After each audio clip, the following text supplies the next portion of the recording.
Selamat pagi kelas. Pertemuan kedua kita di mata pelajaran kimia. Kita melanjutkan materi yang kemarin yaitu mengenai hidrokarbon ya. Pertemuan pertama kita sudah belajar mengenai perbedaan senyawa karbon organik anorganik. Lalu kita belajar juga identifikasi senyawa karbon. Lalu kita belajar kekasan atom karbon ya. Kali ini kita belajar mengenai alkana ya, alkana yang termasuk hidrokarbon jenuh ya, dimana berdasarkan ikatan yang terdapat pada rantai karbonnya. Hidrokarbon kan ada dua nih, hidrokarbon jenuh dan tak jenuh. Kali ini kita pelajari penamaan alkana yang termasuk dalam hidrokarbon jenuh. Oke, untuk materi hari ini kita akan belajar mengenai tata nama alkana, isomeri alkana, sifat fisis alkana, dan sifat kimia dari alkana. Untuk yang pertama, kita belajar mengenai penamaan senyawa alkana. Alkana itu sendiri merupakan senyawa hidrokarbon jenuh ya, mempunyai ikatan tunggal antara atom karbonnya. Rumus molekulnya yaitu CnH2n plus 2. Ya, ini untuk rumus molekul dari alkana. Kalau misalnya C-nya 1, maka H-nya 2 kali 1 tambah 2 berapa? 4 ya. Maka yang paling sederhana untuk alkana yaitu CH4. Lalu misalnya jika C-nya 2, karbonnya 2, maka H-nya 2 kali 2 4, 4 tambah 2 6. C2H6. Apa namanya itu? Namanya etana. Oke, kita masuk ke penamaan untuk beberapa jumlah karbon. Nah, ini disebut dengan deret homolog alkana ya. Untuk C-nya 1, maka rumus molekulnya dari CnH2n plus 2 menjadi CH4 untuk C-nya 1. Namanya ialah metana. Lalu jika jumlah atom C-nya 2, maka rumus molekulnya menjadi C2H6 ya. Namanya etana untuk C2. Untuk C3 H8 itu propana, C4H10 itu butana, C5H12 pentana, C6 heksana, C7 hepta, C8 okta, C9 nona, lalu yang C10H22 itu dekana. Ya, perbedaannya itu CH2 antara satu anggota ke anggota berikutnya ya. CH4 tambah CH2, C2H6 tambah CH2 lagi C3H8 ya. Begitu selanjutnya. Nah, ini nanti bisa kalian hafalkan untuk penamaan dari C1 hingga C10. Oke, selanjutnya kita belajar mengenai aturan penamaan alkana menurut IUPAC, International Union of Pure and Applied Chemistry. Oke, jika rantainya tidak bercabang, bagaimana aturan penamaannya? Penamaan alkana jika tidak bercabang itu sesuai dengan jumlah atom karbon yang dimilikinya ya, diberi awalan N. N itu artinya normal. Misalnya di sini ada C-nya 3 ya.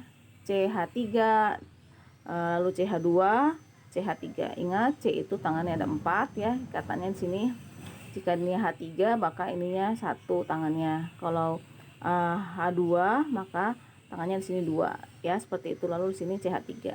Nah, jika ada C-nya 3, tadi ingat ya penamaannya propana. Nah, ini jika C-nya 3, maka penamaannya propana. Jika rantainya tidak bercabang, maka penamaannya diberi N di awal, menjadi N propana, normal propana. Nah, jika 4 bagaimana? Jika 4 dan tidak bercabang sama seperti awal ya, penamaannya diberi N, normal butana untuk C-nya 4. Itu aturan penamaan jika rantainya tidak bercabang. Lalu bagaimana jika bercabang? Jika rantainya bercabang, satu tentukan rantai terpanjang yang merupakan rantai induknya. Ya, kita tentukan dulu rantai terpanjangnya.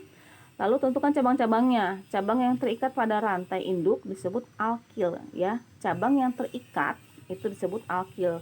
Rumus umumnya CnH2n plus 1 untuk alkil ya. Jika alkana tadi CnH2n plus 2, untuk alkil rumusnya CnH2n plus 1. Misalnya jika C-nya 1, maka H-nya 2 kali 1 tambah 1, 3.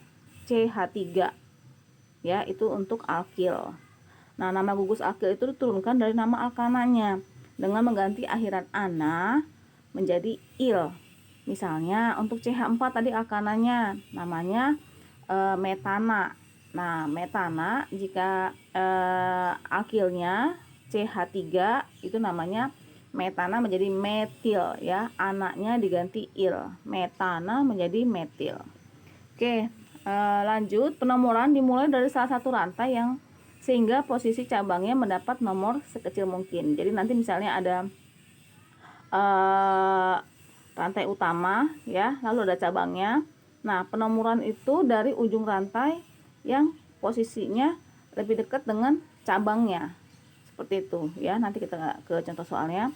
Jika terdapat 2 atau lebih cabang yang sama, maka ditunjukkan dengan awalan. Nah, jika ada 2 atau lebih cabang yang sama ya, misalnya CH3 sama CH3 tuh ada 2 cabang metil, maka di awalnya dikasih penamaan untuk 2 cabang yang sama di, 3 cabang yang sama tri, 4 cabang yang sama tetra, 5 cabang yang sama penta, 6 heksa, 7 hepta, 8 okta, 9 nona, 10 deka ya, seperti itu. Lalu kita yang kelima, cabang-cabangnya ditulis menurut aturan alfabetis ya. Misalnya tadi ada metil dan etana jadi etil, maka yang penamaannya dimulai dari E ya, etil. Jika ada metil dan etil, yang penamaan yang ditulis duluan ialah etil, karena alfabet E itu lebih dahulu daripada M, metil ya. Jika cabangnya ekivalen dari kedua ujung rantai, maka penomoran harus dipilih sedemikian rupa sehingga cabang yang harus ditulis lebih dahulu mendapat nomor yang paling kecil. Oke, jika cabangnya ekivalen sama dari kedua ujung, cabangnya itu sama ya jaraknya, maka penomorannya dari mana harus dipilih sehingga cabang yang harus ditulis dahulu. Misalnya antara metil dan etil kan etil nih. Nah, rantai yang lebih dekat dengan etil itu yang lebih kecil penomorannya. Seperti itu untuk nomor 6. Nah, ini nama cabang untuk gugus alkil. Tadi metana menjadi metil, etana menjadi etil, propana menjadi propil, butana menjadi butil, dan selanjutnya ya. Itu untuk penamaan alkilnya, cabangnya. Oke, kita ke contoh soal. Misalnya di sini ada CH3, CH, CH2, CH3, lalu cabangnya CH3. Jika tidak ada cabang, ini menjadi N. Jika ini enggak ada ya, jika tidak ada cabang lurus gini, namanya menjadi N butana karena ada 4. Lalu jika ada cabang di sini ya, penomorannya dari dekat yang cabang. Nih, kita kasih penomoran dulu. Ya, yang pertama kita tentuin dulu yang terpanjang ini nih, yang terpanjang. Nah, ini kita bikin jadi rantai utama ya. Ini jadi rantai utama. Penomorannya dari mana? Dari sini atau dari sini? Nah, ini penomorannya kita beri paling kecil di dekat cabang. Karena cabangnya dari sini, maka penomorannya dari sini ya. 1, 2, 3, 4. Nah, sudah dikasih nomor, lalu kita beri nama. Namanya dari cabangnya dulu. Cabangnya ada di posisi C nomor berapa? C nomor 2. Di C nomor 2, 2 metil, ini CH3 namanya metil ya. Akhirnya 2 metil baru nama rantai utamanya. Karena ada 4 C-nya di rantai utama, maka menjadi butana.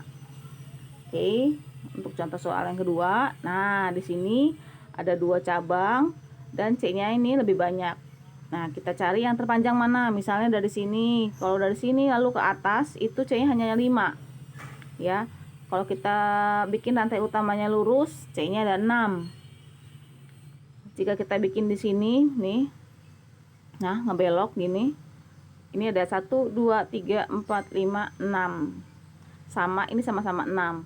Jadi boleh lurus, boleh seperti ini nih, gini belok ya. Itu nanti hasilnya sama kayak yang lurus penamaannya. Oke, untuk lebih mudah saya bikin yang lurus. Nah, setelah kita dapatkan rantai utamanya, kita beri penomoran. Penomorannya dari mana? Dari yang cabangnya lebih dekat. Nah, ini ada di sini, ada di sini. Kalau ada yang ini, penomorannya dari 1, 2, 3, 3 dan 4, 5. 3 dan 5. Kalau dari ujung kanan 1, 2, nomor 2, 3, 4, 2 dan 4.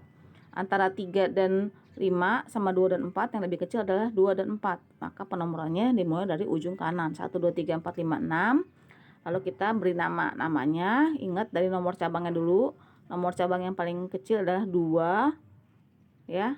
ini metil, lalu 4 ini metil. Karena namanya sama-sama metil menjadi 2,4, karena ada 2 menjadi dimetil. Nah, baru ini ada 6, rantai utama menjadi heksana. Jadi penamaannya 2,4 dimetil heksana ya. Kita beri nama cabangnya dulu, baru nama rantai utamanya. Oke, kita perbanyak contoh soal. Di sini ada contoh soal yang lebih kompleks lagi. Tadi ada 2 cabangnya, yang ini ada cabang yang lain, cabang etil ya, untuk C2H5. C2H5 itu kan etil ya. Lalu ada CH3. Nah, ini penamaannya beda nih cabangnya, ada metil, ada etil. Nah, untuk penomoran dimulai dari mana nih? Dari sini atau dari ujung kanan? Kalau dari ujung kiri 1 2 3 4 5 6, kalau dari ujung kanan 1 2 3 4 5 6, sama-sama 3 dan 4. Bedanya kalau dari ujung kiri ada etil dulu baru metil, kalau ujung kanan metil dulu baru etil. Ingat, untuk cabang itu dimulai dari yang alfabetisnya lebih dahulu. Ini etil, ini metil. Lebih dahulu etil, maka kita beri nomor dari ujung kiri 1 2 3 4 5 6. Seperti itu. Oke, setelah kita tentukan penomorannya, lalu kita beri nama. Yang ini etil ada di cabang di rantai utama C nomor 3 etil, 4 metil, lalu sini rantai utamanya ada 6 heksa ya. 3 etil, 4 metil heksana. Oke, next, ini lebih kompleks lagi ya. Untuk ini, jika kita tentukan dulu rantai utamanya. Kalau kita bikin lurus, itu ada 1 2 3 4 5 6, ada 6 C-nya. Itu 6 ya kalau lurus. Lalu kita bikin seperti ini. Kalau seperti yang ini, itu cuma ada 4. Kalau kita bikin lurus lalu belok ke sini, itu ada 1 2 3 4 5 6, ada 6 ya, sama kayak yang lurus 6. Lalu kita buat dari sini ya, ini dari sini ke sini. Ada berapa ini? Ada 7. Nah, karena lebih banyak, maka kita bikin rantai utamanya yang dari atas ke kanan ini. Oke ya, itu untuk rantai utamanya. Kita cari yang C-nya paling banyak. Setelah kita tentukan rantai utamanya, kita tentukan nomornya. Nomornya dari mana nih? Dari ujung kanan atau dari ujung atas? Nah, kita ingat lagi bahwa penomoran itu dari yang dekat dengan cabang. Kalau dari atas, cabang terdekatnya di nomor 3 C-nya. Kalau dari ujung kanan, cabang terdekatnya di nomor 2. Maka kita beri nomor yang pertama di nomor 1 di ujung kanan ya. Setelah kita kasih penomoran, kita namakan. Oke, namanya di sini di 2 ada metil, di 4 ada metil, di 5 ada metil. Karena sama cabangnya, kita gabung menjadi 2,4,5, karena ada 3 menjadi 2,4,5 trimetil. Ini cabang di rantai utamanya ada 7C, maka menjadi heptana. 2,4,5 trimetil heptana. Oke, itu untuk contoh soal penamaan ya. Untuk latihan soalnya ya, untuk penamaan kalian kerjakan di buku paket kimianya halaman 16, nomor 1A sampai E dan nomor 2A sampai D ya. Kerjakan di buku tulisnya. Lalu setelah penamaan kita belajar mengenai isomeri. Isomeri dari alkana. Apa itu isomeri? Isomeri adalah peristiwa di mana suatu senyawa karbon mempunyai rumus molekul sama tetapi rumus strukturnya berbeda. Ya, ini saya ambil gambarnya dari buku paket kimianya. Ingat di sini ada pengertian isomeri ini, rumus molekulnya sama tapi rumus strukturnya berbeda. Contohnya untuk rumus molekul C4H10. C4H10 itu rumus strukturnya bisa kita bikin lurus ya, ini C4H10. Bisa juga kita bikin bercabang, CH3-nya kita pindahin misalnya menjadi cabang, itu seperti ini. Nah, jadi untuk rumus molekul C4H10 itu ada bisa kita bikin lurus, bisa kita bikin bercabang. Nah, perbedaan struktur kedua senyawa ini itu mengakibatkan perbedaan sifat, di mana yang rantainya lurus ya, ini ya, rantainya lurus itu titik didihnya lebih tinggi dibandingkan yang bercabang. Oke, itu nanti di sifat fisika sama sifat kimia. Sini saya kasih contoh untuk rumus molekul C6H14. Bagaimana isomernya? Oke, kita bikin dulu C6H14 yang rantai utamanya lurus ya. Ini C6H14. Penamaannya ialah normal heksana. Nah, ini untuk yang tidak bercabang. Lalu kita bikin yang ujung ini, yang CH3 yang ujung jadi cabang ya, pindah ke yang kedua nih di sini. Kalau yang pertama nggak bisa karena penamaannya tetap N-heksana. Nanti kita bikin di nomor C nomor 2 ya, CH3 menjadi cabang, maka H yang 2 ini pindah ke sini menjadi CH3 ya, karena C itu tangannya hanya 4. Oke, untuk yang kedua ini strukturnya berbeda ya, tadi lurus menjadi cabang, penamaannya juga beda menjadi di nomor 2 metil pentana. Rantai utamanya ada 5.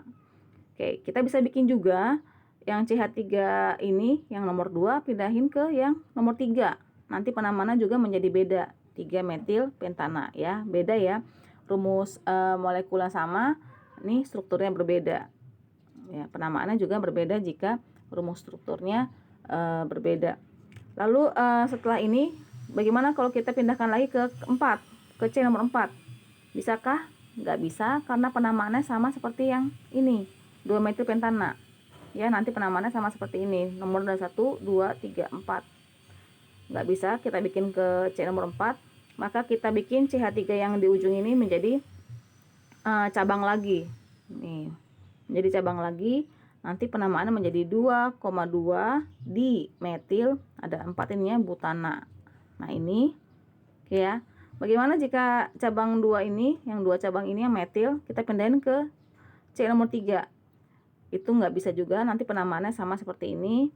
Lalu kita ubah, misalnya yang cabang yang CH3 ini kita bikin ke C nomor 3 ini di sini. Menjadi seperti ini ya, di C nomor 2 dan nomor 3. Nah, ini penamaannya juga beda, 2,3 di metil butana. Oke, udah sampai situ, udah nggak bisa lagi dipindah-pindahin C-nya. Jadi isomer untuk C6H14 ada 1, 2, 3, 4, 5 ya, jumlah isomernya ada 5. Nah, ini contoh untuk pembuatan isomer dari C6H14 ya. Kita lihat titik didih dan titik leburnya. Jika dia tidak bercabang, titik didihnya 69, titik leburnya minus 95. Nah, di sini kita lihat jika dia lurus, titik didihnya nih tanpa cabang, titik didihnya 69, itu jauh lebih tinggi jika dia bercabang. Nih, kalau bercabang dia titik didihnya hanya 60. Bagaimana kalau cabangnya lebih banyak? Kalau cabangnya lebih banyak, sama, dia titik didihnya semakin menurun menjadi 50. Seperti itu ya. Ini juga sama nih. Ini titik didihnya menjadi 58. Jadi yang untuk semakin banyak rantai utamanya ya, dia semakin tinggi bila dibandingkan yang C-nya lebih sedikit atau bahkan yang memiliki cabang. Nah, itu kita bahas di sifat fisis alkana. Semakin banyak atom karbon atau semakin panjang rantai karbon alkana, maka semakin tinggi titik didih dan titik leburnya. Tadi itu ya, kalau semakin panjang rantai karbonnya semakin tinggi titik didih dan titik leburnya. Nah, ini juga semakin banyak cabangnya, semakin rendah titik didih dan titik leburnya. Tadi jika cabangnya untuk yang bercabang 1 sama cabang 2, itu yang cabangnya 2 itu titik didihnya lebih rendah tadi ya. Kita lihat di sini tadi. Nah, ini yang cabangnya 1 sama cabangnya 2, ini lebih rendah yang cabangnya 2, titik didih dan titik leburnya. Oke, selain itu untuk jumlah atom karbon yang sama, isomer dengan rantai karbon tidak bercabang mempunyai titik didih dan titik lebur yang lebih tinggi daripada isomer dengan rantai karbon bercabang. Nah, itu ya tadi yang pertama, dia tidak untuk yang tidak bercabang titik didihnya lebih tinggi daripada yang bercabang. Pada suhu kamar, alkana dengan jumlah atom C1 sampai C4 berwujud gas. Alkana dengan jumlah atom C5 sampai C17 itu wujudnya cair. Sedangkan alkana untuk C lebih dari 17 jumlahnya atom karbonnya itu wujudnya padatan ya. Untuk C1 sampai C4 alkananya wujudnya gas. Alkana dengan C5 sampai C17 itu wujudnya cair, sedangkan untuk alkana dengan jumlah atom lebih dari atom karbonnya lebih dari 17 itu wujudnya padatan.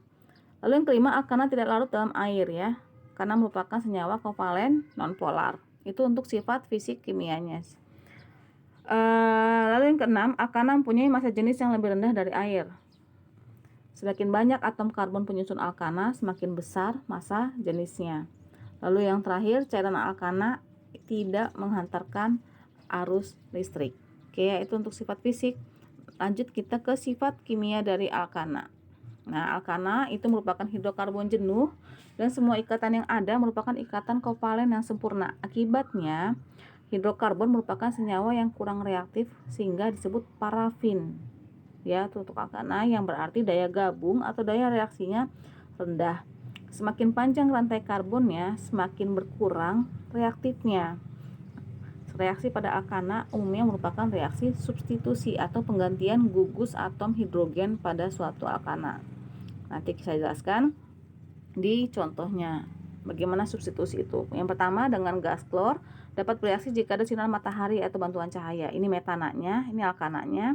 Bereaksi dengan klor, nanti substitusi Cl-nya ke H. Jadi H yang satu ini kan H4 nih, hanya lepas menjadi ke sini. Sedangkan Cl yang ada dua ini, Cl yang satunya lepas ke H. Jadi substitusi, pergantian. Ya, H ini diganti dengan Cl ini menjadi CH3Cl plus HCl. Itu maksudnya substitusi. Lalu yang kedua, pada pembakaran sempurna alkana akan dihasilkan gas karbon dioksida dan air. Ini pembakaran sempurna alkana. Pembakaran sempurnanya akan menghasilkan gas karbon dioksida dan air. Untuk latihan soalnya, untuk latihan soal isomer, kerjakan latihan 1.2 halaman 19 nomor 2, hanya nomor 2 saja ya. Oke, untuk pembahasan hari ini sekian sampai di sini. Kerjakan latihan soalnya. Jika ada materi yang kurang dipahami, silakan bertanya. Oke, selamat pagi.